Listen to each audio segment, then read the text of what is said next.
नमस्ते fun and याम च्यानलमा यहाँहरूलाई धेरै धेरै स्वागत छ। आजको चिसो मौसममा हामी बनाउन गइरहेका छौँ तातो तातो समोसा। यसको लागि चाहिन्छ मैदाको पिठो। मैदाको पिठोमा हामी अलिकति नुन राखेर त्यसमा थोरै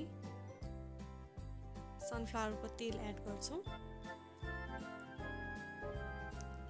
सनफ्लावरको तेल एड गरिसकेपछि तुरुन्तै पानी नहालिकन हामी यसलाई अब चाहिँ बिस्तारै सबैतिरबाट माड्छौँ। सबैतिरबाट माडिसकेपछि यसमा हामी कालो जीरा अथवा ज्वानो राख्छौँ। यसले चाहिँ बास्ना र स्वाद दुइटै मिठो दिन्छ। अब यसरी सबैतिरबाट हामी माड्दैछौँ। त्यसपछि बल्ल हामी थोरै गर्दै पानी थप्दै यसलाई चाहिँ एउटा डल्लो बनाउँछौँ। हेर्नुस् त यसरी हामीले माड्दैछौँ र एउटा सिङ्गो डल्लो भएपछि सबै पिठोलाई समेट्दै एकनासको एउटा डल्लो बनाएका छौँ हामीले। अब यो डो चाहिँ धेरै गिलो पनि नबनाउनु होला, कडा नै हुनुपर्छ अनि बल्ल तपाईँको समोसा चाहिँ एकदम क्रिस्पी हुन जान्छ। एकदम ध्यान दिनु होला। अब 15-20 मिनटको लागि मात्रै हामी यसलाई छोप्छौँ, धेरै पनि छोप्नु पर्दैन। यो गर्दै हामी जिरा र ज्वानोलाई फ्राई गरेर निकाल्छौँ। जिरा यसरी फ्राई गरेर निकालेँ मैले। यसका साथै ज्वानो पनि पछि हामीले चाहिँ यसलाई पिस्नुपर्छ। समोसामा पाइने मेन इन्ग्रेडियन्ट आलुका साथसाथै यही दुईटा जिरा र धनियाँ अनि अदुवा हुन्छ। त्यही भएर यसलाई चाहिँ नबिर्सिकन हाल्नु होला है त। समोसाको मसलाको लागि हामीलाई यिनै सामग्रीहरू चाहिन्छन्। अलिकति बदाम पनि चाहिन्छ।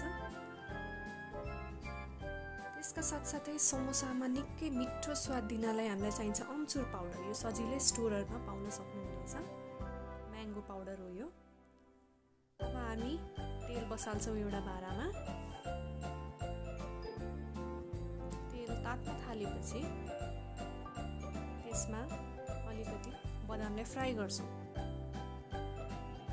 फ्राई गरेको बदाम चाहिँ एकदम कुरुम हुने भएकोले यसलाई काँचो राख्नुभन्दा फ्राई गर्न ठिक हुन्छ। बदाम अलिकति रातो भइसकेपछि लड्नुभन्दा अगाडि नै यसलाई निकालेर अघि नैको उसिनेको आलु थिचेर तेलमा एकछिन फ्राई गर्नु।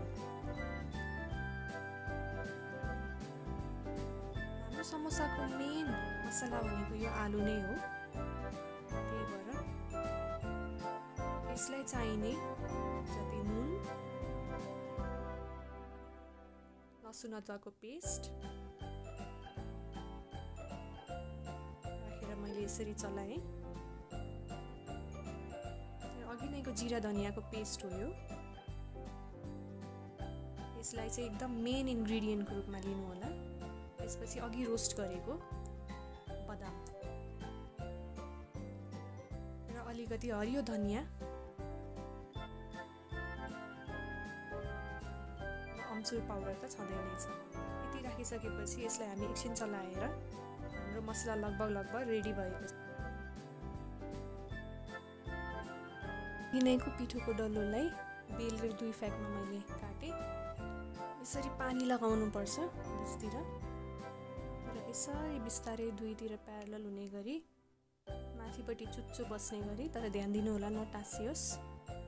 हातमा यसरी कोनको शेपमा बनाउनु पर्छ र यसमै चाहिँ अघि हामीले तयार पारेको मसला बिस्तारै खन्याउनु पर्छ।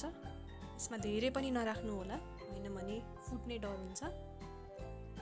र अब यो पिठोको छेउमा फेरि पानी यसरी दलेर सबैतिरबाट पानी दलेर मजाले दुईटा भागलाई यसरी हल्का थिचेर यसरी मुख चाहिँ हामी बाँधिदिन्छौँ। र र यसलाई समोसाको आकार दिन्छौँ। सबैतिरबाट मुख बन्द गरिदिनुपर्छ, होइन भने चाहिँ मसला निस्किन सक्छ। माथिपट्टि तलपट्टि सबैतिर तयार गरेर हामी एउटा प्लेटमा यसरी राख्छौँ र चाहिने जति सबै बनाइसकेपछि हेर्नुहोस् त समोसाको आकार पनि आएको छ र अलिअलि बिग्रियो भने पनि केही डराउनु पर्दैन। र यसलाई फ्राई गरेपछि चाहिँ हाम्रो समोसा यस्तो क्रिस्पी हुन्छ। मैले त्यहाँ बिचमा भाँचेको कारण चाहिँ क्रिस्पी देखाउनको लागि हो। यो समोसा चाहिँ यहाँहरूले स्विट अचार अथवा केचपसँग पनि ट्राई गर्न सक्नुहुन्छ। धेरै धेरै धन्यवाद।